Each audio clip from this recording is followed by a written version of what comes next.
Welcome to Westeros, where the fight for the kingdom is on. Anyone can die. Where great families live and die for the Iron Throne. Your heart is in your mouth. Those scenes are breathtaking. Some are noble. Jon Snow's everybody's hero. Some are not. Oh, it's so bad. I haven't. So many kings and queens, but only one can rule. You cannot deny her strength. The wall is down, and the dead are coming. You can't have a cliffhanger greater than that. When's it start? This is what Game of Thrones does. It sucks you in. So let's fly through the saga to date and get you ready for Season 8.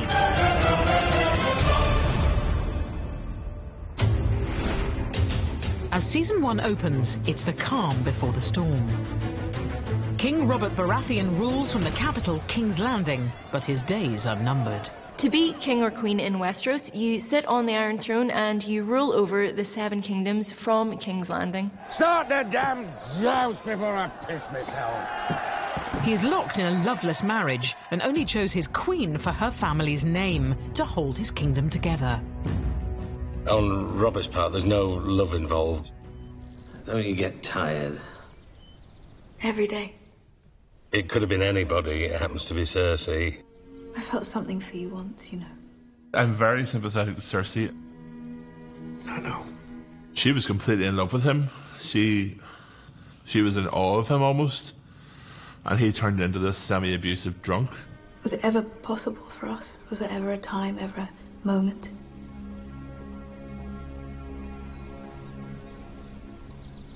No. You may think initially, oh, that poor lady married to that terrible man. But don't underestimate her. This unhappy couple have 3 golden-haired children to their name. But Cersei keeps a deadly secret from Robert. The children are not his. The truth will be discovered on a royal trip north, and it's here that our story really begins. The king has asked his old ally Ned Stark to help him rule. Ned and his wife Catelyn govern the north, fiercely loyal to the crown. The Starks stand for loyalty, integrity, bravery. They are really the moral compass of the show. They're the good guys, and they're the ones that you find yourself rooting for from the start. The couple have 5 children, 3 sons and 2 daughters, and the decimation of this happy family will reverberate throughout our tale. They're almost too innocent for that world. King Robert arrives with his queen, Cersei, and with them is the whole Lannister clan. That's Jaime Lannister, the Queen's twin brother. Oh, the Lannisters. They're blonde, they're beautiful, they're arrogant. So fuck them. And it's really the Lannisters who are going to introduce a lot of trouble into the life of the Starks from this point. King Robert has decided to ask Ned to be the hand of the king. 9 years. Why haven't I seen you? Where the hell have you been? Guarding the north for you. Robert realises that too late, that he's surrounded himself by enemies, really. The only person he can trust is Ned. I need you, Ned. Down at King's Landing, not up here where you're no damn use to anybody. More importantly, during the visit, Bran Stark goes climbing one day, gets to the top of a tower, and discovers the Lannisters' deep, dark secret. The secret is that Cersei, the queen, is actually sleeping with her brother, Jaime. The Lannisters, oh God! They are... I have never seen a family, I mean, talk about dysfunctional. Stop! It's incest, which even in Westeros is generally frowned upon. It also means that King Robert's children are not actually his children. It's all right. He saw us! I heard you the first time. He knows what it means, too, and he knows that if the incest is discovered, not only will he and his sister be put to death, but their 3 children may very well, too. And so, for Jaime Lannister, the greatest swordsman in Westeros, there's only one solution. The things I do for love. Here's a convenient way. The kid will die, it'll look like he fell, and our kids will be safe. First in a coma, Bran will later awake with no memory of how he fell or what he saw. The royal secret is safe for now, and only the viewer has seen what the Lannisters will do to keep it. Everything went pear-shaped after that, and really, that's the whole chain of events starting. King Robert still wants Ned down in the capital, so this will be the last ever time we see the Stark family all together. A family which includes Ned's son out of wedlock, the bastard Jon Snow. Ned must now leave his family and follow King Robert south, taking his daughters Sansa and Arya with him. The reason I think that the first season of Game of Thrones works is it's essentially about this good family that just wants to essentially be left alone and serve their king and their country. This good family is ripped apart and thrown into situations that they never anticipated. They are bound for the capital, King's Landing, where Ned's new task will be to protect King Robert from those who would unseat him. And in Season 1, viewers learn the greatest enemies live in exile overseas, the Targaryens. They were dethroned by King Robert in the last war.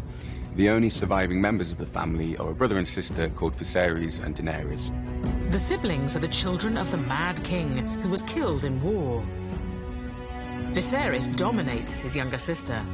Viserys has more than a touch of the Targaryen madness, and you know, sometimes he's protecting her, but he's also trying to treat her as a bargaining chip. Come forward, my dear. In search of an army, Viserys makes a pact with a savage tribe, the Dothraki, offering his beautiful young sister in marriage to their leader, Khal Drogo. She's the only bargaining chip he has. He doesn't have any wealth anymore. He doesn't have any armies, but he has her, who he can trade to this horse lord. I would let his whole tribe fuck you. All 40,000 men and their horses too, if that's what it took.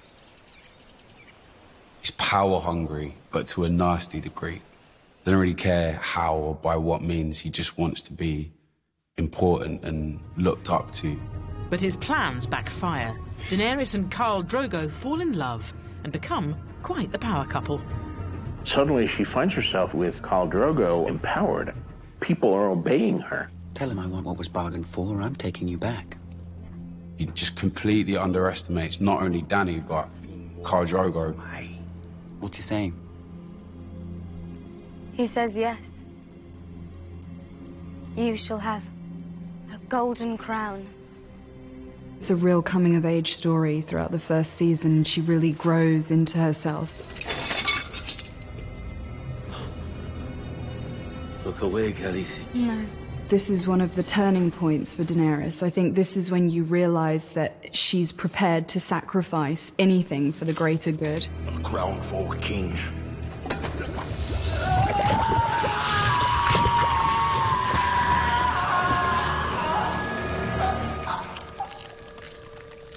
He was revolting.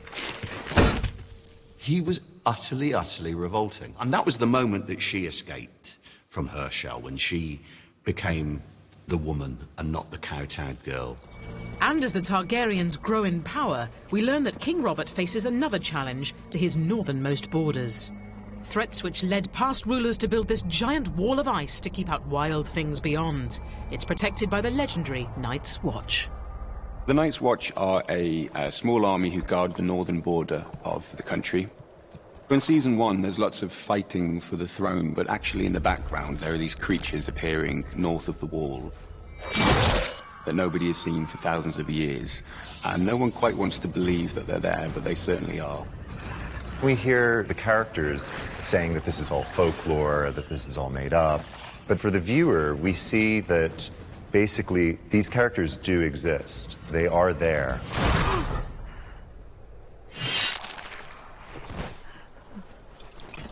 I think the White Walkers are really terrifying, mostly because you're not 100% sure you know what they're capable of doing or what their motives are. They are a serious threat. In Season 1, in search of a purpose, Jon Snow ventures to the Wall and joins the Night's Watch, a leader in the making. Jon Snow's everybody's hero. Jon Snow's one of my favourite characters. He's the dude. He's also in search of answers. The question of Jon Snow's parentage has been one of the burning topics amongst not only the show fans, the book fans, for many decades. Jon Snow is Ned Stark's bastard son. He brought him back from a war, and we never really learn who the mother is. Understandably, Catelyn, Ned's wife, isn't too fond of Jon for that reason. try as she may, she could never make peace with that, with the fact that Ned was unfaithful.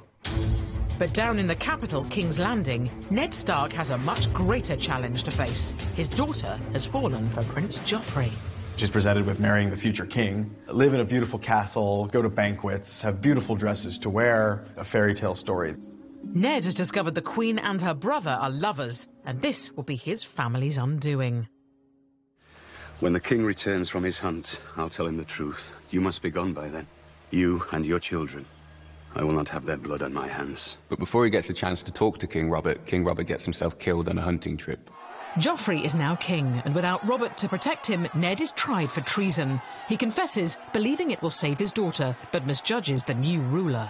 He's been stuck up in the north too long and has no idea how the real world operates, how to really deal with the politics of Westeros. Bring me his head. That's when you realise nobody is safe in this world at all. When I saw Sean being pushed down, that was the only scene that really has brought a tear to my eye. It's cruel, it's heartbreaking, but there's a point to the children witnessing this. If they want to survive, they have to start to be resilient. They have to learn from this. It was at that moment you realised what Game of Thrones was really about. It's here that the Stark family splinters.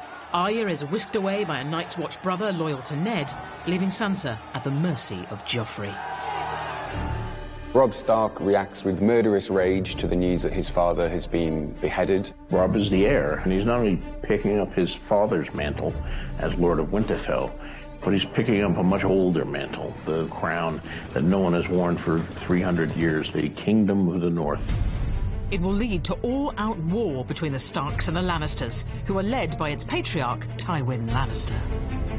Tywin Lannister is one of the great warriors and battle strategists of the age. His legacy is uppermost in his mind all of the time. In these next few months, we could establish a dynasty that will last 1,000 years. Or we could collapse into nothing, as the Targaryens did. All of his hopes are in Jaime. As well as his twins, Cersei and Jaime, he has a son he despises, Tyrion, known as the Imp. You're wounded. Good of you to notice. Tyrion doesn't look like a warrior. He doesn't look like a kingmaker. There's no way that he could assume the position of Tywin. I hear we won. I would say Tyrion's one of my favourite characters. How he's managed to last this long is amazing to me. As war rages in Westeros, over the Narrow Sea, Daenerys loses a husband, but gains astonishing new powers. She walks into Khal Drogo's funeral pyre with fossilized dragon's eggs. Ugh, what an epic scene.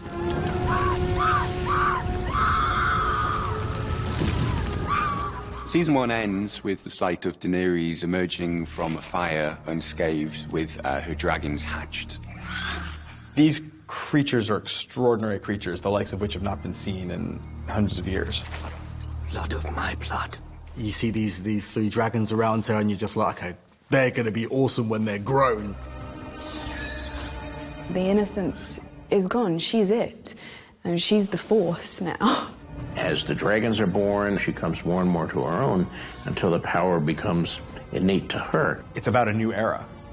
The whole first season is essentially the old era dying out and the new era beginning. And by the end, she has a sense that she knows that she's bound for greatness. And after the break, watch those dragons grow in Season 2.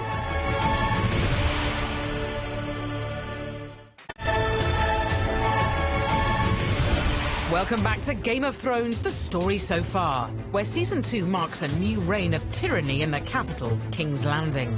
Joffrey is brutalizing his subjects, as well as his bride-to-be, Sansa Stark. You can't!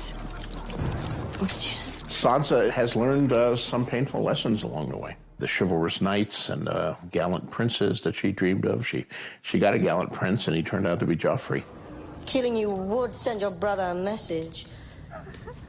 She's a prisoner in the worst place imaginable, enduring all kinds of psychological and sometimes physical abuse from these captors. Leave her face. I like her pretty.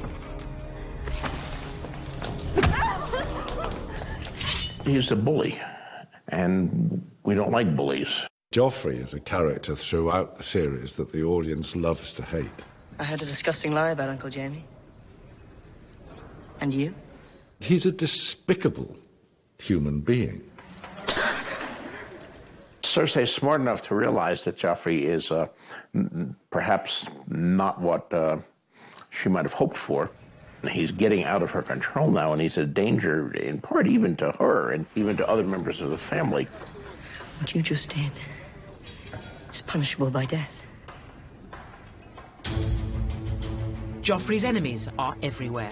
Chief amongst them, and just across the bay at Dragonstone, is Stannis, brother of the late King Robert, who believes the throne should be his. Stannis has learnt that Robert's children are Lannister bastards, which means that it is Stannis who is next in line. So Stannis Baratheon, who knows that King Joffrey is a product of incest, decides to send ravens out to all the corners of the Seven Kingdoms, letting them know the Lannister secret. In order to claim the throne, Stannis enlists the Red Priestess Melisandre, who is on her own mission to find the right ruler for Westeros. She believes Stannis is the savior of the worlds, basically. He's supposed to be on the Iron Throne. And her magical powers have no limits, I think. There's so much that we don't know that she can do. However, Stannis isn't the only one after the throne. His younger brother Renly also believes he has a claim, and so war is inevitable. The Iron Throne is mine, by right. All those that deny that are my foes. The whole realm denies it from dawn to the wall. They both think they should be king, but I'm on Stannis' side, so screw Renly. Rather than fight it out on the battlefield, Stannis finds another way to kill his brother, because family ties don't mean an awful lot in Westeros. The powerful sorcery of the Red Priestess is revealed when she gives birth to a sinister weapon. The Shadow Baby is basically just a way to kill Renly, and it comes out of me in a great way. I think Melisandre, she's always lived by this religion. If she's got something to do, she's going to do it, and she's not going to let other people stand in her way. What I think is brilliant about Game of Thrones is it lives in a fantasy world. It's a completely realistic depiction of how power works, what power does to people, what people do to get power, and what happens when they fall short, when they miss the mark. And that's why it's so brilliant. When Renly is murdered, it leaves behind his widow, Marjorie Tyrell, who belongs to the Tyrell family, who are very rich and powerful in their own right. Calling yourself king doesn't make you one. And if Renly wasn't a king, I wasn't a queen. She knows how to play the game. She really knows how to play the game. Do you want to be a queen? No. I want to be the queen. As one would-be king is extinguished, another rises up as Season 2 sees a small but vicious family enter the fray. A seafaring house that commands the greatest fleet of ships in Westeros. It is led by Balon Greyjoy, whose son, Theon, a captive of the Stark since childhood, has finally made it back home. We take what is ours. Your time with the wolves has made you weak. Theon Greyjoy has grown up with the Stark family. He was a sort of a prisoner from a war in the past. He now returns to his motherland, which is the Iron Islands, and decides to betray the Starks. You'd have our father bow down to your other family. I have no other family. Theon's sister, Yara, a battle-hardened warrior, is now heir to the Iron Islands. Yara is strong and fierce, so when Theon comes back and stakes his claim, she's worked too hard for this and is not giving that up. To prove his loyalty, Theon invades Winterfell. Send a raven to Pike informing my father of my victory here. This leaves the Stark family home in chaos, and he takes the younger Stark brothers captive. Prince Theon. Have yielded Winterfell to Prince Theon. Across the narrow sea, Daenerys Targaryen is learning valuable lessons in her quest to return to Westeros and seize the throne. She is desperate to be a good ruler, that she can, go to bed at night saying, I think I'm doing things the right way. As Daenerys' power grows, so do her dragons. But as news of their existence spreads, they become highly sought after. When she's in Qarth, everybody just kind of thinks, like, who are you? We'll just take your dragons. We'll take your dragons and you're not powerful anymore. Dracarys. People have underestimated her the whole way. And it is in Season 2 that we finally see the dragons kill for Daenerys.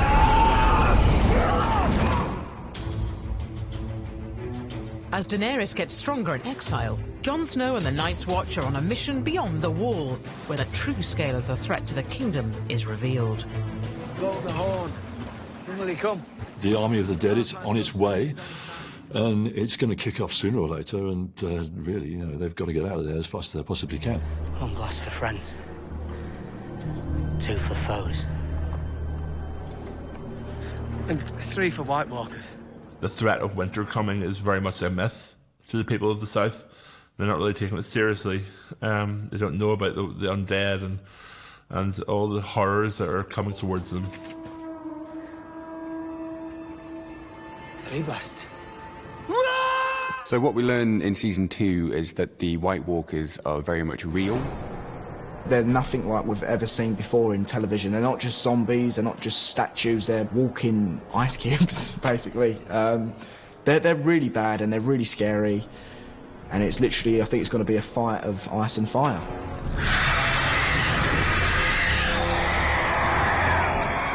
We have all these kingdoms wanting to fight for the throne, and they think that that is what ultimately the battle is about. But really, at the end of the day, they're not looking at what's the real problem here, and it's the White Walkers.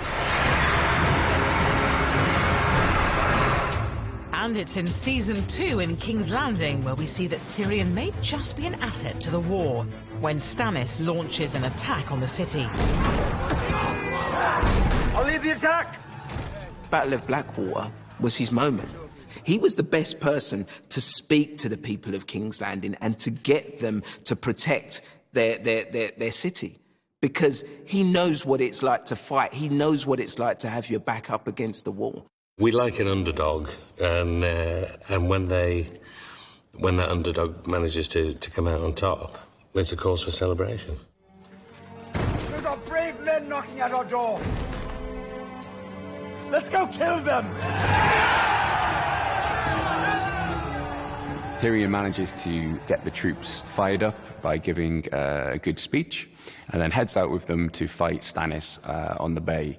He doesn't last very long. He gets knocked out after a couple of minutes.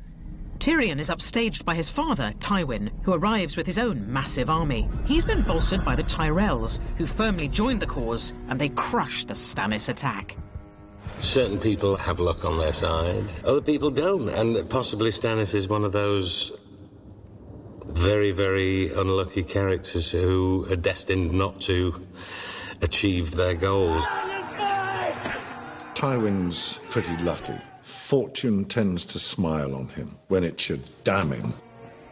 Father. And yes, against all the odds, that battle is won. The battle is over. We have won.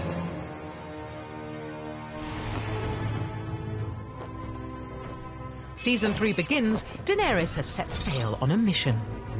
She and her dragons may have grown in power and stature, but securing an army still eludes her, so she ventures to a place where she can buy one. She knows she needs an army, a powerful army, if she ever wants to reclaim the Westerosi throne. And the best bet for that are the Unsullied. I have dragons. I'll give you one. She appears to want to trade the dragon for slaves. She seems to have made this daft agreement to give away her best dragon. She hands over the dragon. Next thing you know, once she's got control of the Unsullied, then it's very easy to say to the dragon, who still will listen to her and not to him, Burn him. Dracarys. Because you would take power if you have the force of a dragon. They're pretty impressive creatures. She's been the mother of dragons, and you knew she was destined for greatness, but now she really is a queen with an army. To then see that she has thousands of people on her team, and then you get, like, this swoop past. She's got these, like, fire-breathing, mythical creatures that are just gonna tear shit up. As this young Targaryen gains followers, in King's Landing, a young Tyrell is gaining influence. Marjorie has replaced Sansa in Joffrey's affections, a reward for her family's military support at Blackwater. I imagine it must be so exciting to squeeze your finger here and watch something die over there. Marjorie is a woman who's on top of her game. She's controlling where she's going. She's a proper feminist icon. But the Tyrells' ambitions are not going down well with Cersei Lannister. Olenna is the matriarch of the family, and she advises her granddaughter on how best to play the political game so that she might take power in King's Landing. To make matters worse, her soulmate Jaime is a prisoner of war. He is held first by Brienne of Tarth, then both are captured by a northern faction. Looks like your woman's getting the better of you. This is all bundled up in when Jaime begins to start thinking about other people. You're only making it worse. His efforts to stop Brienne being raped are the beginning of that. You know who she is, don't you? It's good when those little bits of goodness come in those characters that are so devilish as well. Just to give you a little light in there. Lord Selwyn would pay his daughter's weight in sapphires if she's returned to him. I mean, of course, it being Game of Thrones, it doesn't get him anywhere. Another one of those Game of Thrones moments which has so much more going on in it than just him losing his hand. He's the greatest swordsman in Westeros, we're told, so he can't do that anymore. He's now made a good friend in her, and he's seen a lot of things, and I'm sure he's questioning what being a Lannister is about as well. Yet without his hand, we see Jaime Lannister at his most heroic. The heartless knight who pushed Bran Stark from the tower finds new honour in Season 3. He's left her behind, he's abandoned her, and he's on his way to King's Landing, and then his captors mention that what's going to happen to her, and then he decides to return and save her. And it is in Season 3 that we witness the fearsome work of another powerful family, the Boltons, who are scheming to take control of the North. I think the Boltons want pretty much what everyone else seems to want, is power and status. Kill me! You're no good to me, dead. We need you. Ramsay, a bastard son of the family, enjoys torturing his enemies, including Theon Greyjoy, who he took prisoner when sacking Winterfell after Ned's demise. Historically, the Boltons have always been just under the Starks, kind of. The Starks have always been on top of them, so I think they feel that now is their time to rise. You don't look like a Theon Greyjoy anymore. It's unbelievable what Ramsay's capable of doing to people. Freak. He's just all about the mind. He's all about making you doubt yourself. He's all about getting in there and making you insecure and making you feel like you can't go up against him. Another hostage at large in Season 3 is Arya Stark, kidnapped by the Hound. The disgraced knight plans to find Arya's family and trade her for cash. Remember what happens to children who run. One of the great double acts of Game of Thrones is the Hound and Arya. Don't kill him! There's something so perversely magical about that pairing, sort of warped mentor-protege relationship that develops.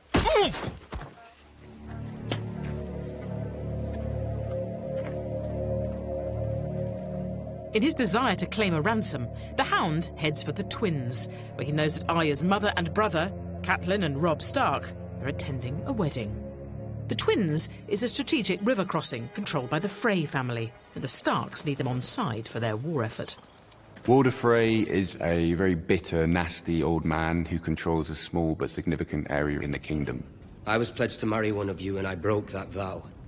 If he's been let down by Robb Stark, after this promise, if he shows any kind of forgiveness or just let it go, he didn't want to marry my daughter, he's married someone else, he would lose face in that world. It's a vicious world he's operating in. The Stark family offer Rob's uncle to make amends and are here for that wedding. A terrible mistake. Also at the wedding is Roose, head of House Bolton, traditionally loyal to the Starks, but not for much longer. Rob's decision not to marry Walder Frey's daughter, he knows he's alienating and going to upset a very, very powerful house and a very, very powerful man. So he changes his allegiance. Catelyn, in her heart, knew that you do not break a promise if you are the King of the North, and also you certainly don't break it to Walder Frey. Your Grace. He's probably laid awake for nights just planning it and timing it and working out just how it's going to work out. In a moment where Cat sees that Roose Bolton is wearing chainmail is a powerful moment. Why would you wear chainmail to your wedding? And what is the purpose of chainmail? It's to prevent you getting killed. Catelyn and Rob and his wife and all the others, nobody saw it coming. The Red Wedding is the event that pretty much decimates an entire generation of the Stark family. Within the Game of Thrones, Walder Frey's not playing the Game of Thrones. He's not attempting to be the king. He's actually perfectly happy with what he's got. He has his own little fiefdom, and they're all sitting in the chair and watching terrible things. Rob is such an amazing character. I think you kind of want him to be the king. Mother. And to win. The Lannisters send their regards. It's brutal, and I'm just going to let you know this information just before I kill you. It's just another illustration of what Tywin Lannister is prepared to do.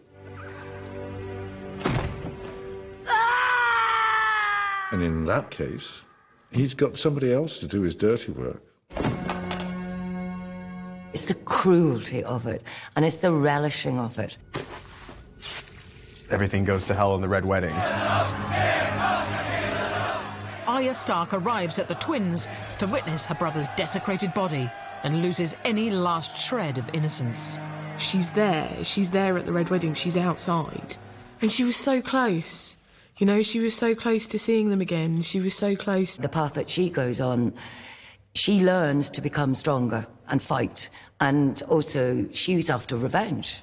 And when she comes across her family's killers later, she matches their brutality.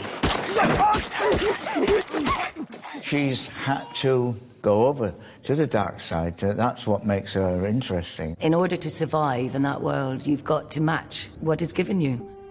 And so, by the end of season 3, all the elder Starks have gone from the Game of Thrones. Only the children remain, orphaned and scattered across Westeros, including Bran Stark, still paralysed from his fall. He's fled Winterfell with a loyal band of followers heading north. So Hodor we know as a very loyal character. It's all right, Hodor. He lost the use of his legs, and Hodor's the person that carries him around and takes him everywhere, being the big giant of a man that he is. It's all right. The walls will protect him. Him and his brother Rickon are the two last male heirs to the Stark household. And yeah, it's fast depleting. We're running out of Starks. I think it's all about, for Rickon and Bran, kind of sticking together and, you know, seeing how their adventures and their journeys play out to kind of find this lost happiness and this lost family that they're searching for. Bran Stark is very much on his own journey to discover the root of this ancient magic that's reappearing in the kingdom throughout the seasons. And yet, amid this loss comes a small victory. Unlikely hero Samwell Tarly stumbles on a weakness of the White Walkers. Samwell reaches for all he has to hand, an old dragon glass spear he once found in the ground. To his astonishment, it works. The spells are shattered and it's melting before him. And stay with us to see wedded bliss vanish after the break. You're choking!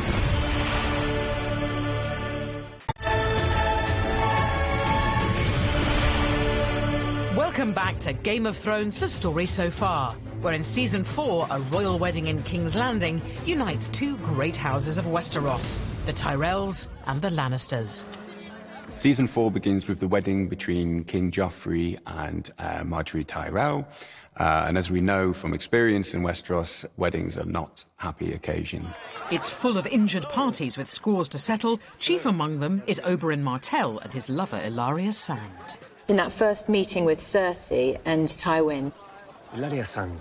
My lord, my lady. they see Ilaria as being sort of scum. I can't say I've ever met a Sand before. Oberyn has a zest for life and all the beautiful things that the world has to offer. None of it is as beautiful as his own rage and taste for revenge. Oberyn is seeking vengeance for his sister's brutal death at the hands of the Lannisters. The rape and murder of women and children is considered distasteful. Oberyn has a massive grudge against the Lannisters and is sort of coming to the wedding to just sniff out what's going on and to get justice.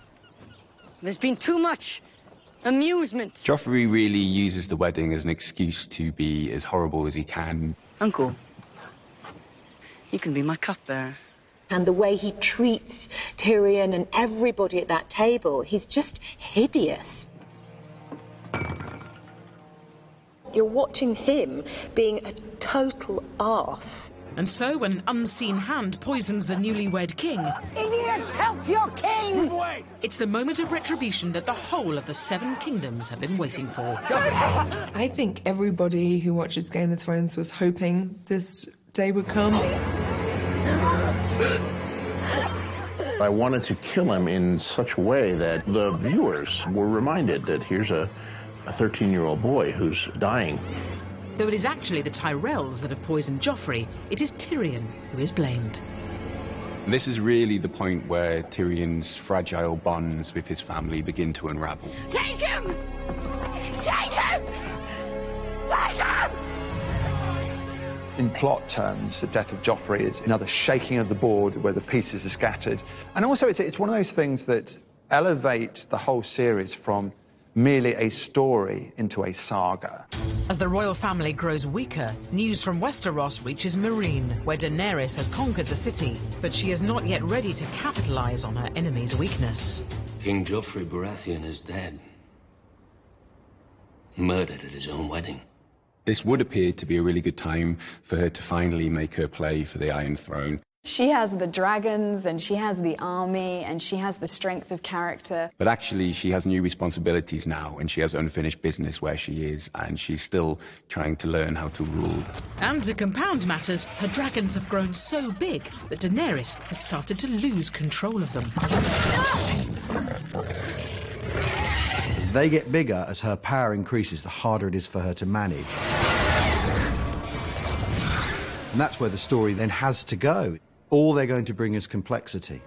And when one of the dragons kills a child and abandons her, Daenerys is left with no other choice but to chain the other two. She's just locked up her dragons, so can she unleash them again? And will they forgive her? Without the mighty force of her dragons, Daenerys is faced with a dilemma as to what to do next. She's definitely going through a sort of a dark night of the soul, I think, where she's trying to determine, have I got what it takes? And so in Season 4, as Daenerys remains in exile, across the narrow sea, Sansa Stark has fled the capital and taken refuge with her aunt Lysa, who has been seduced by an arch schemer. Littlefinger's playing a very chaotic game, and he thrives on that. Oh, my sweet wife. For Littlefinger, it's all about getting power, I think, and using Lysa as a pawn along the way. Sansa is witness to Lysa's murder and covers for Littlefinger.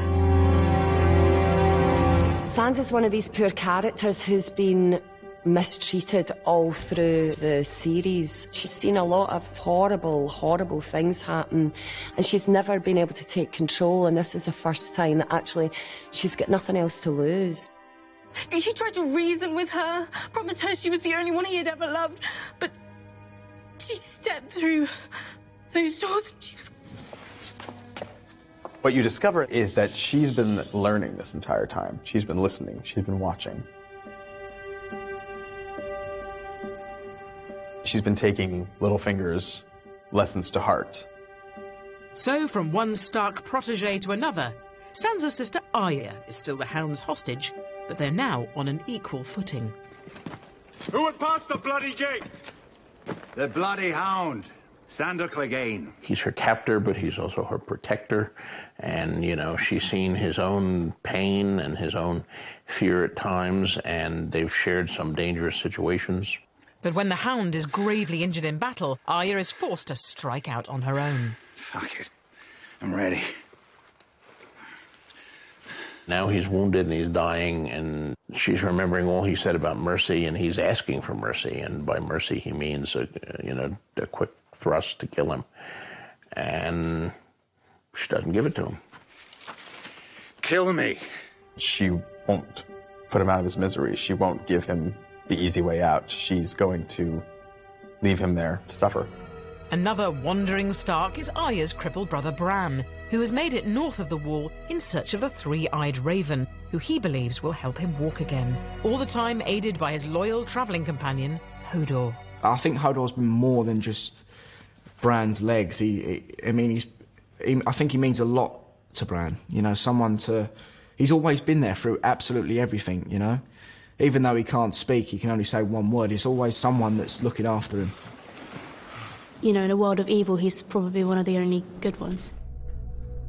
Clearly Bran is very important because he's trekked all the way up north to a cave where this raven has been summoning him for the past couple of seasons, and now he's in this cave with the three-eyed raven.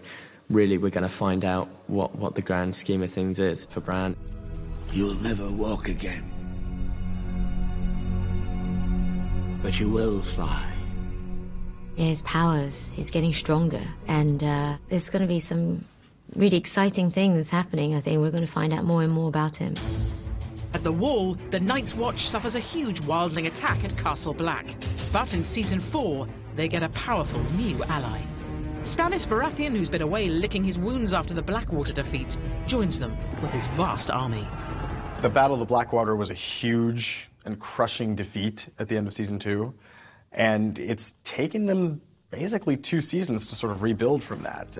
And his arrival means that Jon Snow could have a new ally in the battle against the White Walkers beyond the Wall. If my father had seen the things that I've seen, he'd also tell you to burn the dead before nightfall. All of them. Season 4 draws to a mighty climax in King's Landing when the ultimate father and son showdown comes to a head. Tyrion is tried for murder. I'm guilty of being a dwarf.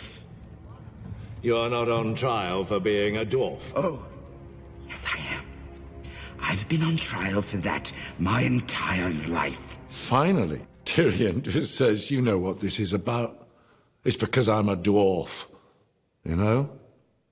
And it's absolutely right. That is what it's about. He's put on trial for a murder he doesn't commit. His father deserts him and betrays him. I demand a trial by combat. I mean, trial by combat, you can get someone to fight for your honour, so whether you're wrong or not, as long as they win the fight, that's what matters. He names Oberyn Martell as his champion. You're going to fight that? I'm going to kill that. I think Ilaria has total faith in the Red Viper, her lover's powers as a fighter. But the minute she sees the mountain, she doubts it. The one thing that he's ever lived for is to avenge his sister's death.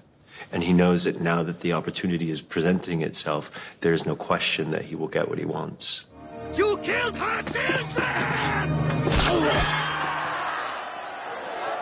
And he does get what he wants by forcing a confession out of him. It's not exactly how he expected it. I've killed her children. He still technically got what he wanted, you know? Then I raped her. Then I smashed her head in like this.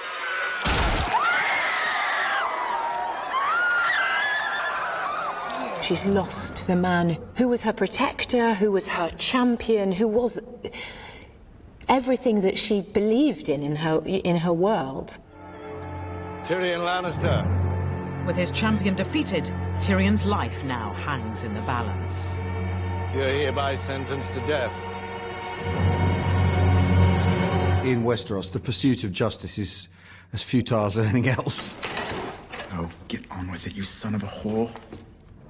Is that any way to speak about her mother? Tyrion is released from jail by his brother Jaime and told to go and board a ship and run away. Instead, he decides to check in on his father. But it's his former lover, Shay, that he discovers in Tywin's bed. Tyrion then kills Shay in a sort of fit of jealousy and then takes a crossbow and goes to find his father. Tyrion, put down the crossbow. Tywin really has had it coming to him. I don't know how much more Tywin could have got away with, really. Especially after what he's put Tyrion through. You're no son of mine.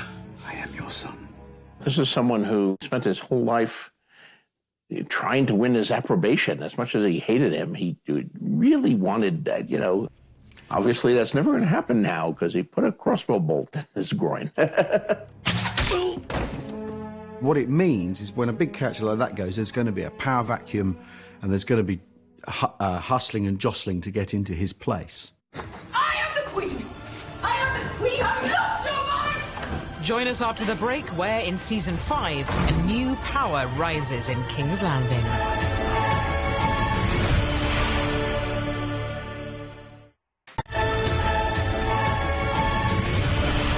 Welcome back to the story so far, where in Season 5, a royal wedding unsettles Cersei.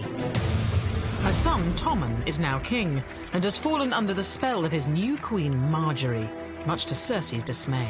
When Marjorie come in his life, I think he was just enjoying life so much. Judging from the king's enthusiasm, the queen mother will be a queen grandmother soon. Wouldn't that be a lovely day? Him being king was just a whole new excitement, a whole new life. Cersei empowers religious fanatics to help her topple her rival, Queen Marjorie. You can't do this. I am the queen. Cersei brings back the faith militant because in her mind, this is her wiping the slate clean. This is her taking an opportunity to just claw back a little bit of power. But Cersei's engineered her own downfall. Royalty is no longer above the law, and fanatics come for her next. It's hard to see how anybody would be able to get the power back from the High Sparrow and Septonella.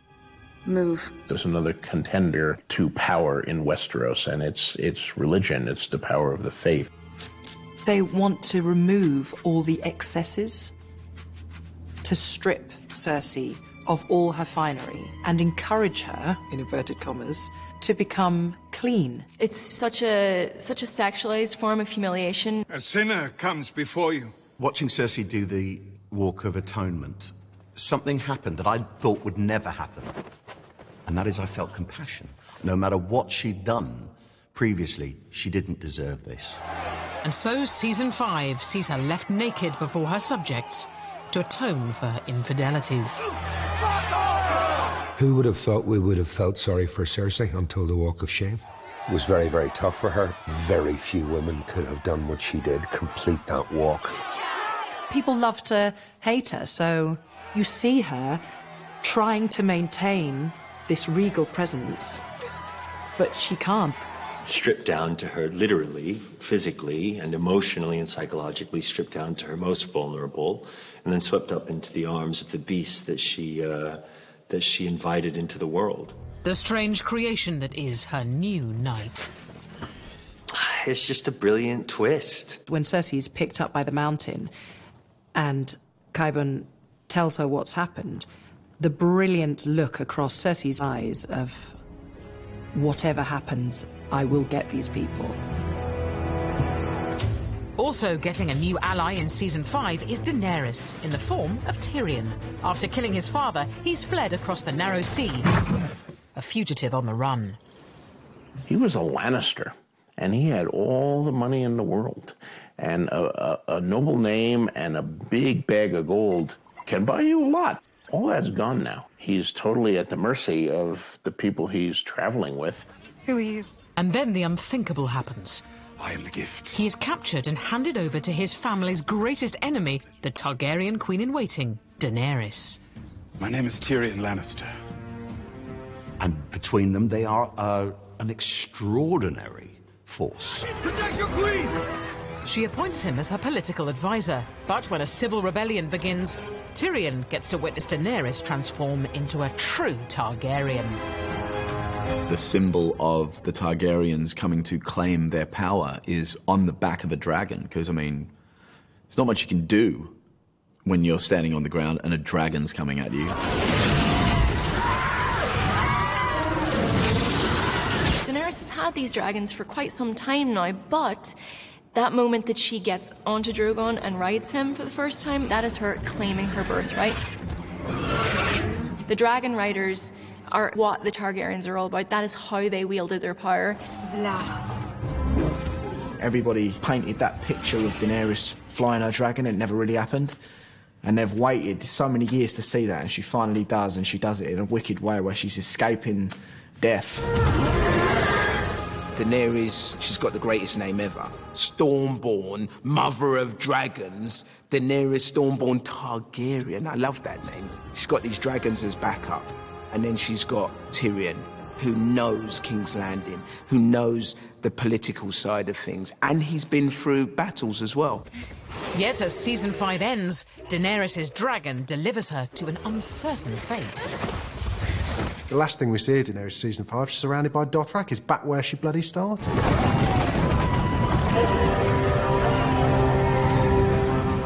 And season 5 is one of vengeance for Arya. The young Stark follows her mentor to Braavos to become an assassin. To serve well, a girl must become no one. Arya's relationship with Jaqen is fascinating. He is utterly mysterious, and she is seduced by his power. I didn't come here to sweep floors. No? Why come then? You said I could be your apprentice. The power of death, the power to choose who dies. And Arya uses her new skills to slaughter Meryn Trant, a name on her kill list of people who've destroyed her world. Arya's just a wee assassin. She made him suffer in the best way possible, and she thoroughly enjoyed it. But you must remember what Arya has been through. There is a sense of vengeance rather than a sense of justice. As Arya explores vengeance, back home the battle is on for the Stark family home. Stannis Baratheon is marching on Winterfell, now held by the Boltons. But sometimes sacrifices must be made to ensure victory. He's going after something, and it's increasingly futile. In a desperate move, Stannis follows the advice of the Red Priestess, who promises him victory if he makes an unspeakable offering to the Lord of Light. She managed to convince him to burn his own daughter. That's one of the most chilling scenes, I think, of season 5. When he burns his child. She's believed in this god for so many years that I think that if it's not to do with the god, she kind of just blocks everything out. And I think that's what happened, is she blocked out the fact that she was going to be sacrificing a child. She was sacrificing the king's blood. Melisandre really did believe that Stannis was going to be the one who would bring everything together, and he was going to be the ruler of the Seven Kingdoms, and she's put a lot of her heart and soul into helping him.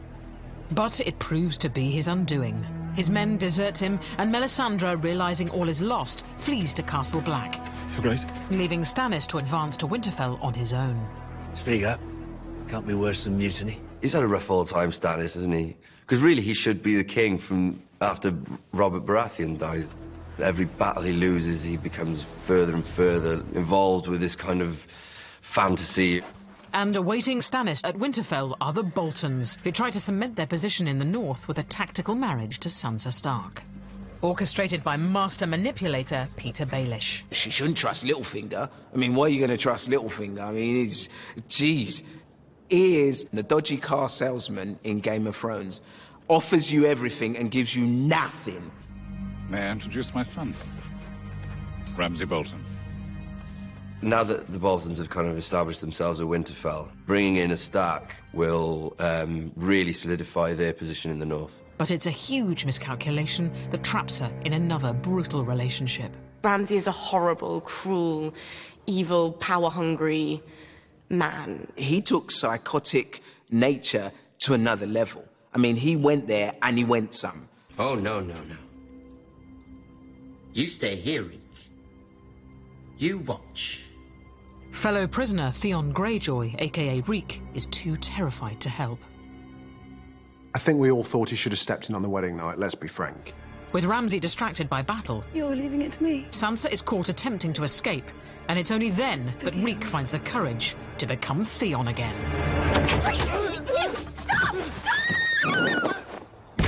I think that was a moment that we all needed to see. Theon again had been so much at the mercy of Ramsay that finally he had a moment where he could do good. And so, by the end of Season 5, Sansa has jumped either to her death or to her freedom. It's someone being pushed in every way to the absolute limit of their will to live. And having come through that, she's obviously going to be quite a different person.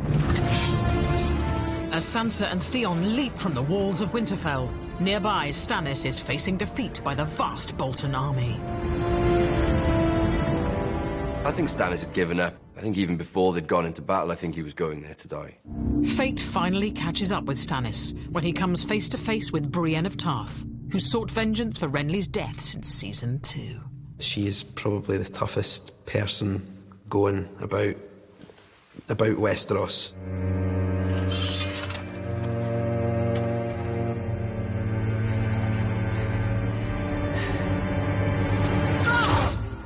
But as Stannis bows out, Jon Snow comes up against a greater foe when he ventures to Hardhome to make peace with the wildlings. This alliance is sacrilege, but when the White Walkers launch a full attack, Jon sees his hunch is right. All humans must unite to fight them. What's so great about the whole White Walker mythology is the way it has been building throughout the series. Who knows what they want? They would bring death and destruction to absolutely everything.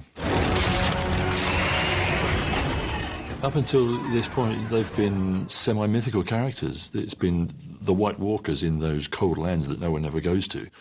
And here they are in front of the heroes, and they're very real. And it's a very real danger. I don't think the White Walkers are afraid of anything. I think fear is just not in their vocabulary. And then Jon and the viewers see the Night's King reveal that he has a greater power. He can raise and recruit the dead. It's a challenge to Jon, and look what I can do. Forget all the other battles that are going on. You know, battles for castles and kingship. You know, he's got to focus his army.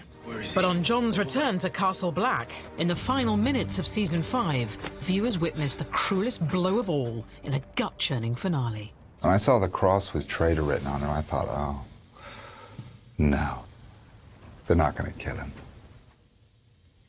And then they did. For the Watch. You root for him. But the great thing about Game of Thrones is your heroes can die at any second.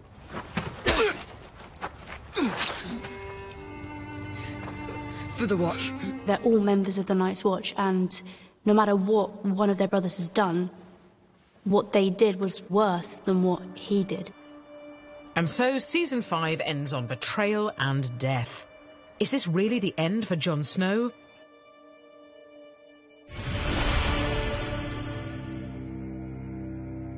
Season 6 begins at the scene of a crime.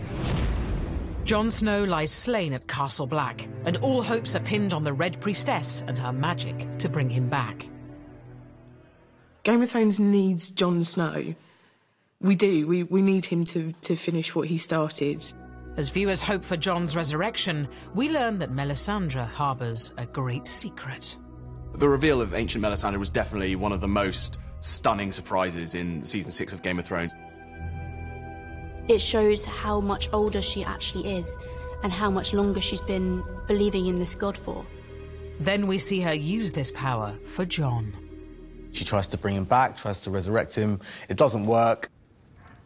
When the wolf started to sort of make some noise, that's when I thought, I think everyone thought Jon Snow's alive. And then it's just like that moment of just... Jon Snow has returned and all Westeros rejoices. And after the miracle of Jon's rebirth comes a partial reunion of scattered Starks when Sansa arrives at Castle Black, and together they'll gather forces in a bid to retake the north. Sansa's become majestic, but she's also become savvy. She's lost that naivety. A monster has taken our home and our brother. We have to go back to Winterfell and save them both. She's a queen, really. In terms of being from a powerful family and being able to make decisions and tell other people to do stuff, I think she's going to tell other people to do stuff. As one former Bolton captive looks for revenge, another looks for redemption. I am Theon Greyjoy, last living son of Balon Greyjoy. Theon returns again to the Iron Islands, but following his father's mysterious death, renounces his claim. And she is your rightful ruler. Theon, by backing Yara, shows that he's learned from his massive fall and humiliation and castration, and he's learned who is the more powerful person. I'm Euron Greyjoy. I claim the Salt Throne. But it's not all plain sailing for Yara. Her uncle Euron arrives and immediately scuppers her plan to rule. Euron comes in, and we know he's killed the father, and Yara announces that he's killed the father, and you think that's going to be the end of him. He led us into 2 wars we couldn't win. I apologize to you all for not killing him years ago. He is just the most insane creation. He's cocky, he's arrogant. He could start a fight in an empty room. I wasn't born to be king. I paid the iron price, and here I stand. Or the men will still side with another man because he's shown such ruthlessness and cunning.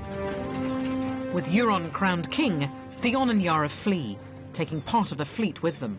They stole our best ships. They are headed across the narrow sea to join Daenerys, who's been a hostage of the Dothraki.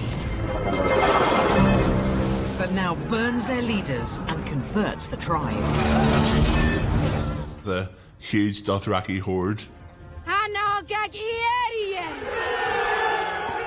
We're going to finally get a lot of different power factions coming together in a very scary, explosive way. And she bags herself a navy by forging an alliance with Yara, who pledges her fleet of ships. But as great houses unite for war, beyond the wall we learn more about the deathly foe which threatens them all. While time training with a three-eyed raven, Bran Stark uncovers a great secret.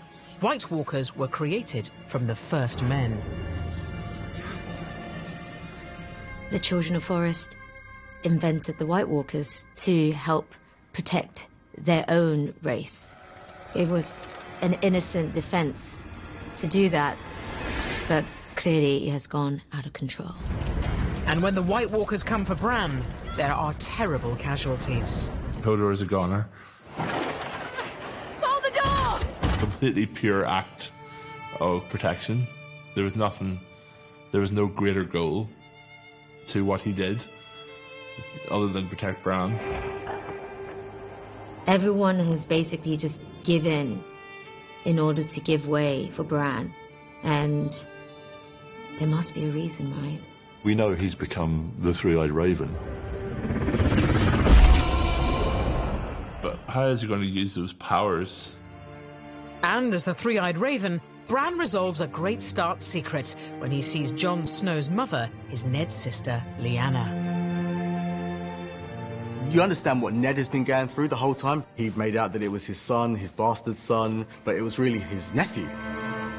But it confirms Jon Snow is still half Stark, and in Season 6, he and Sansa march on their family seat of Winterfell to fight Ramsay Bolton, in what goes down in history as the Battle of the Bastards.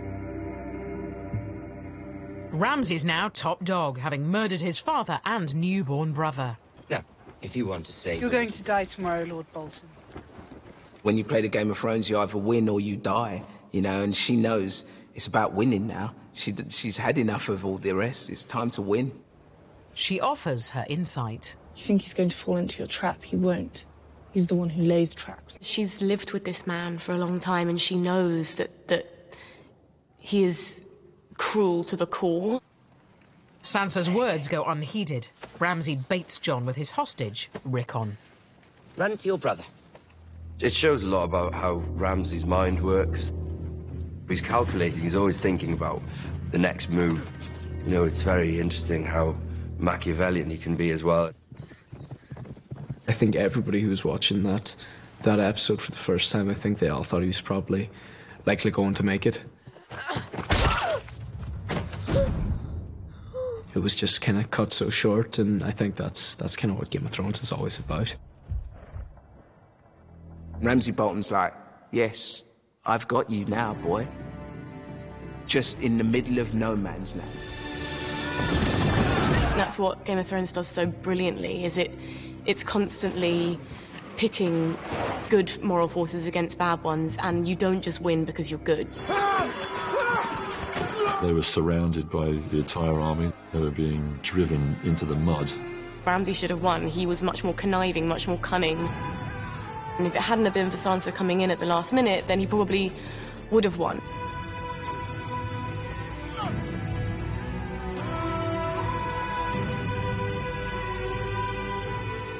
She's a strong, independent woman. She's really powerful, and she saves the day, and I think that's brilliant. This was probably their first major victory in 6 years.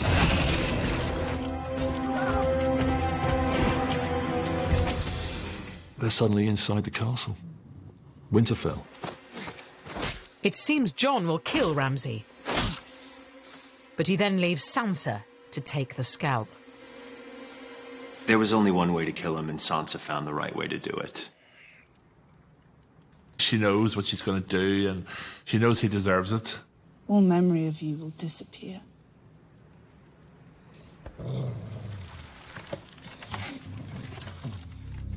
If you were face to face with your nemesis and you had the opportunity, you'd take it. She's hardcore. She has the makings of a Cersei.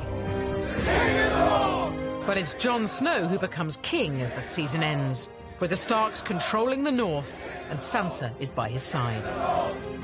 She's a character that will surprise people, because she's not what she seems. And neither is Sansa's sister, Arya. Blinded and stabbed in her training as a faceless man, she's now back in Westeros to deal with Walder Frey. She's gone on this mad journey. Arya comes in disguise, having chopped up Walder's sons. They weren't easy to carve. She wanted him to see who she was. The face comes off and there's a knife. The last thing you're ever going to see is a Stark smiling down at you as you die. She's been caught up in it so young that she's turning into this child soldier. Revenge is a dish best taken cold. I literally cannot wait now for her and Cersei to face off. In fact, Cersei elevates revenge to an art form in Season 6, as the Lannisters fight for their family's very survival. These royal lovers are united in grief after the Sand Snakes killed their daughter. The Lannisters are all about power. They're all about revenge. We're the only ones who matter, the only ones in this world. And everything they've taken from us, we're going to take back and more. It doesn't matter how long it takes, they will get you back. With Jaime sent away to fight revolt, Cersei is left alone to face judgment by the faith militant. We are told that Cersei is going to turn up for a trial, but we know perfectly well she's not going to. But it's now she plays a game-changing hand. She was always going to have a dastardly plan. The mountain was sent by Cersei to hold Tommen in that room. There's something wrong. Marjorie knows what's up in an instant. The High Sept is packed with those who've wronged Cersei, the Tyrells, High Sparrow, and Faith Militant. The amazing thing about Game of Thrones is the spectacle is always incredible, and you never know it's coming.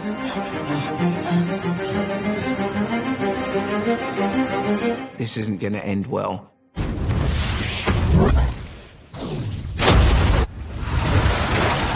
Cersei has, of course, unleashed wildfire. She's wiped out this fantastic building. She's destroyed all her enemies. That's what makes Cersei so brilliant. She's been to the absolute lowest place that you could possibly go, and she still comes out on top. In the moment where she gets her revenge on everyone else, she loses the only thing that she has left that matters to her. Knowing that his mum's the one that's pretty much murdered his wife. What has he got to live for? Tommen's death leaves the Iron Throne empty, so a new reign begins. A witch told her that she was cursed and that all of her children would die. It didn't stop her from loving her kids and trying to protect them at any cost. But she accepts very swiftly her fate. And so Jaime returns to a new world order, courtesy of his sister. She's devastated the Tyrells. Now the Lannisters are once more a force to be reckoned with. You've got Queen Cersei sitting on the Iron Throne. The fact that a woman has managed to achieve that position and get that much power, Tywin, he would probably have been reluctantly proud. Then you go, okay, well, what are you going to do with this Iron Throne? And to Jaime, I think he knows not a lot of good. And he's wondering who she is going to become now that she has the power. As one queen takes the throne, another sets sail to challenge her for it. Finally, Daenerys, the Targaryen queen, is on her way to Westeros with a vast alliance she spent 6 seasons amassing. We're now getting to crunch time. The dragons flying overhead. Everybody on the boats. We're coming. Join us after the break for the Targaryen invasion.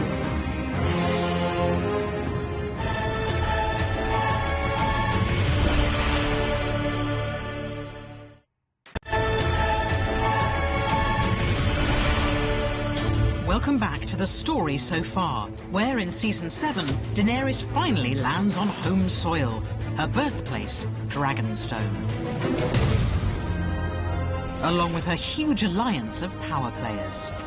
To see this female character rise to power and get to the point where, you know, she's commanded thousands of men, it's so magical. Her allies want immediate invasion. We have an army, a fleet, and 3 dragons. We should hit King's Landing now, hard, with everything we have. The city will fall within a day. Ilaria wants to take Cersei out and all the Lannisters. That's what she wants. And she feels that now that her and the Tyrells and the Greyjoys, they're all there together, just go and rip them out. Tens of thousands will die in the firestorms. It's called war. Who can win against these dragons? But to avoid being seen as foreign invaders, Daenerys' hand Tyrion has a more cunning plan. You can't have everybody hating you. You've got to have some people on side, and I think that's what Tyrion is there for. Then comes a fateful meeting. In need of more allies, Daenerys summons the King in the North, Jon Snow. He comes, but with his own agenda. He's learned there is dragonglass there. Jon's biggest goal is to prove to the southern part of Westeros that the Night King is real and that this threat is coming. The dead are the enemy. The dead. The overall battle for humanity itself is the greater battle. Daenerys allows Jon to search for this natural treasure. Beneath Dragonstone is more dragonglass than they'll ever need to defeat the White Walkers, and it is key, in fact, to defeating the White Walkers. And they find ancient cave paintings. Because the enemy is real. Proof of White Walkers. It's always been real. He's taking the first steps towards convincing Daenerys that that threat is real and looking for the ally that he needs to fight it. I will fight for the North. When you bend the knee. Aware of the impending invasion, in the capital, Queen Cersei's more than up for a fight, amassing weapons and allies to face down the enemy. Cersei is ruthless, but she's incredibly canny and clever, and that's why she's lasted so long. I think I listened to Father for 40 years and learned nothing. Cersei is very much a chip off the old block. We must stand together if we hope to stop her. The powerful Tarleys reluctantly join them. Randall is the most successful general in Westeros, and considered invincible. She has 3 full-grown dragons, Your Grace. The same as Aegon when he conquered the 7 kingdoms. How do you propose to stop them? He acknowledges their power. It's like saying, they've got nuclear weapons and we don't. In fact, Cersei has 2 secret new weapons, a giant anti-dragon machine and an approaching wildcard with his very own fleet. I love Euron Greyjoy. He set his heart on Cersei. You invited the Greyjoys to King's Landing. Not all of them. Well, looks like all of them. He wants power. He wants to marry Cersei Lannister. So here I am, with 1,000 ships and 2 good hands. So he says, well, okay, I'll bring you a present. I won't return to King's Landing until I have that for you. So he goes off with his fleet. Euron. He delivers a victory for Team Cersei, knocking out her enemy's armada. They get invaded by Euron and his madness. So swashbuckly. I mean, properly swashbuckly. He manages to encircle Theon and Yara's much smaller fleet, and he takes Yara prisoner. I have her. Come and get her. Theon escapes in a really embarrassing and cowardly way.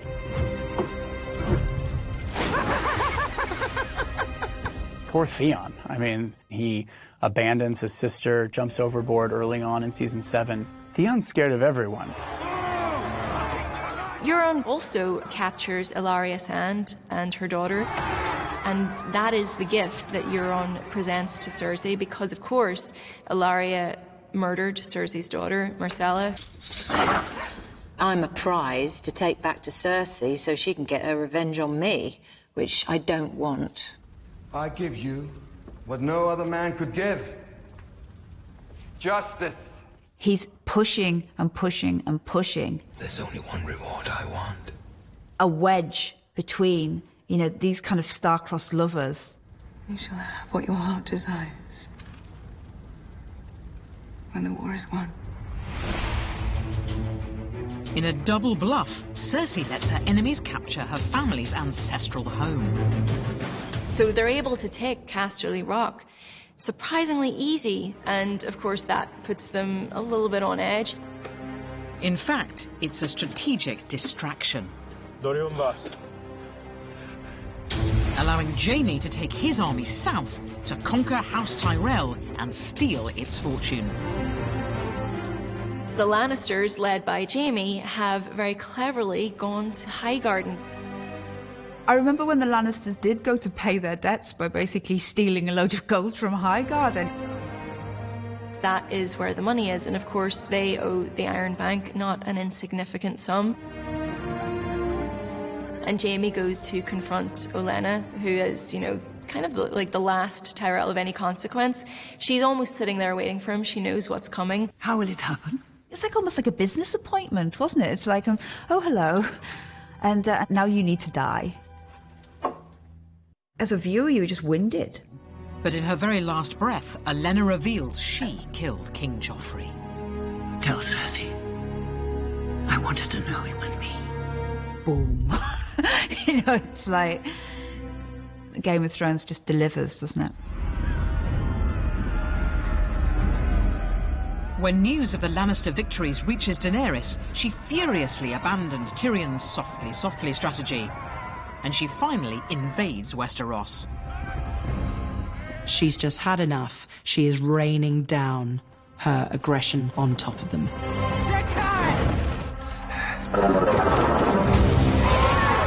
She's tired of being, you know, bottled up and being told that she shouldn't do this. This is who she knows she is.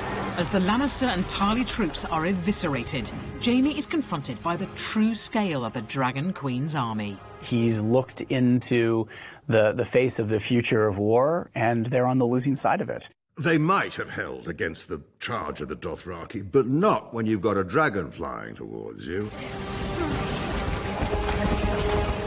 Jaime makes this absolutely ridiculous decision to have one final joust and be the Queenslayer, forgetting that there's a gigantic dragon just over her shoulder. After Jaime escapes, Daenerys gives the survivors, along with Randall Tarly, a brutal ultimatum. Join her or fry. Randall is captive at this point and resigned to his fate. Step forward, my lord. He's unimpressed by Daenerys co-opting a foreign army of savages and laying waste to those that she encounters in battle. You will not kneel? I already have a queen.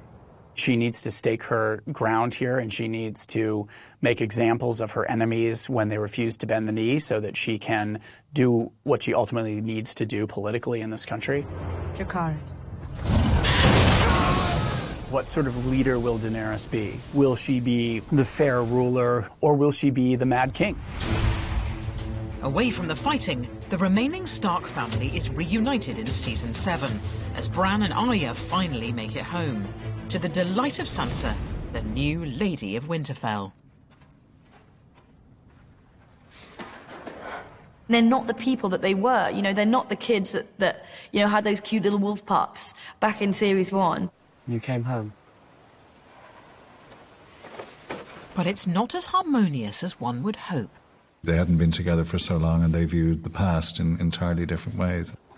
I remember you standing on that platform with Joffrey and Cersei when they dragged Father to the block. They are sisters, but they could, in a blink, become sworn enemies. You should be on your knees thanking me. We're standing in Winterfell again because of me.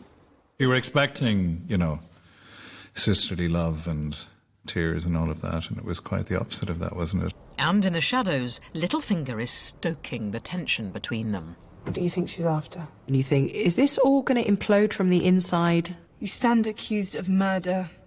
You stand accused of treason. How do you answer these charges? Lord Baelish. But it all backfires for the arch-schemer as he's finally outwitted and beaten at his own game. The youngest wolves of the pack have found their way to unite and use all their skills together. None of you knows the truth. You held a knife to his throat. Bran has now been replaced by this three-eyed raven. You said, I did warn you not to trust me. Who is this kind of all-seeing, all-knowing, kind of slightly sinister power. He just didn't see it. I mean, he is the puppeteer.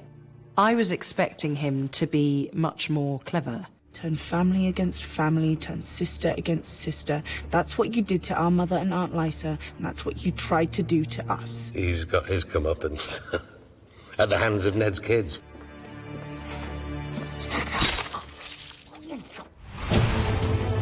And even farther north, a vital quest has begun. In order to unite the warring kingdoms of Westeros against the true enemy heading their way, Jon Snow leads a mission beyond the wall. It's the plan to go north, capture a white, and bring it down south and just show people, for once and for all, that there is this threat. After bagging a white, they are surrounded.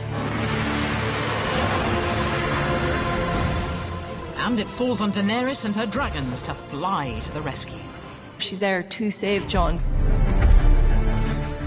There's a mad battle raging on all sides, but the moment the Night King just very slowly picks up an ice spear. This is a pretty massive moment.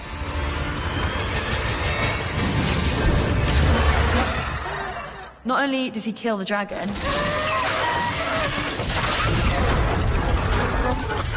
the Night King has gained one of the most powerful weapons imaginable.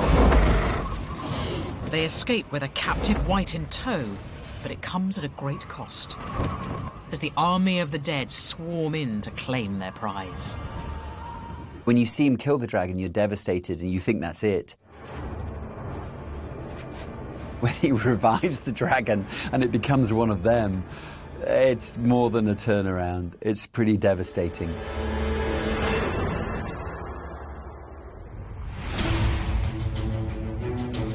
Which leads to a dramatic reveal as Daenerys and Jon bring their deadly evidence down to the capital.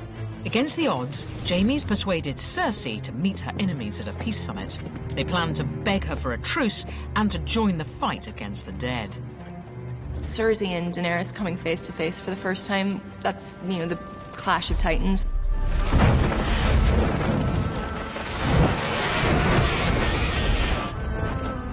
There are so many of them at play there. You've got the Greyjoys, you've got the Lannisters, and suddenly Euron's so volatile. We are all facing a unique... Theon! I have your sister.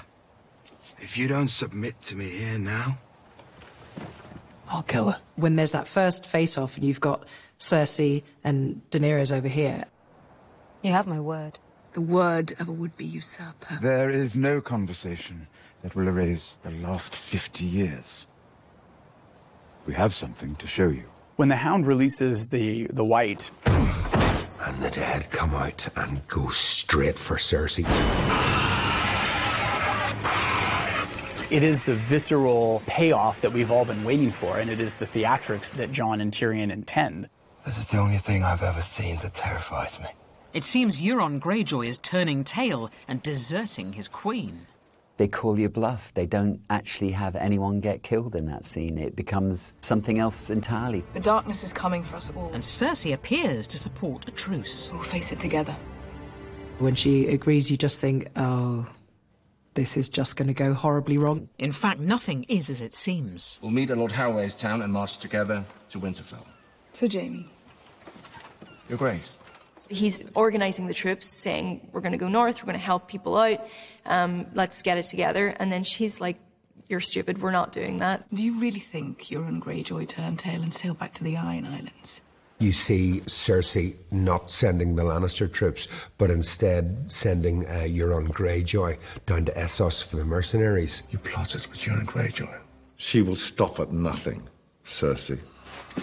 Even though Cersei's revealed she's pregnant with a Lannister baby to bolster their dynasty, Jaime now leaves her. Those Lannisters, man, they have a complicated relationship. He's a man of honor, and in the end, he's going to be true to his word. As one incestuous pairing hits the rocks, another is setting sail. Jon has now bent the knee to Daenerys, and they can no longer deny their love. It's almost like seeing a god and a goddess.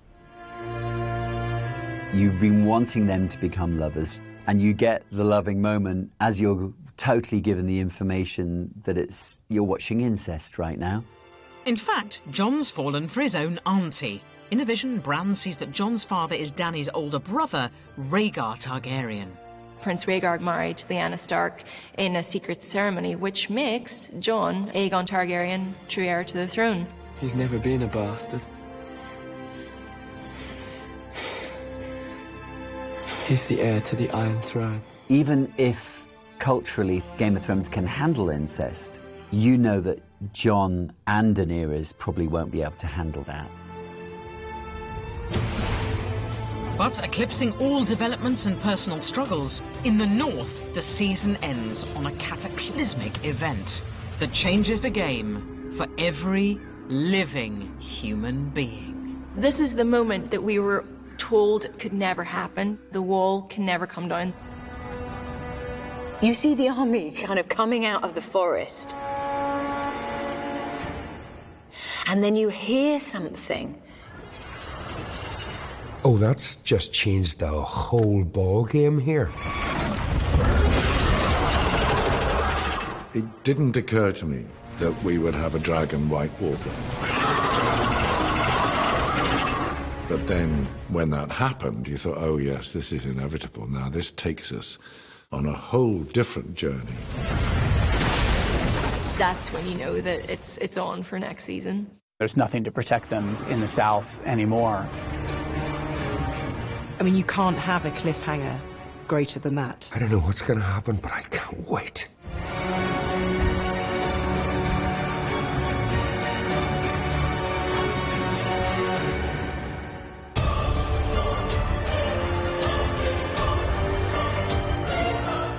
It's more than a TV show, it's a cultural event that everybody's talking about. Game of Thrones is back Monday on Sky Atlantic. Hello, Season 8.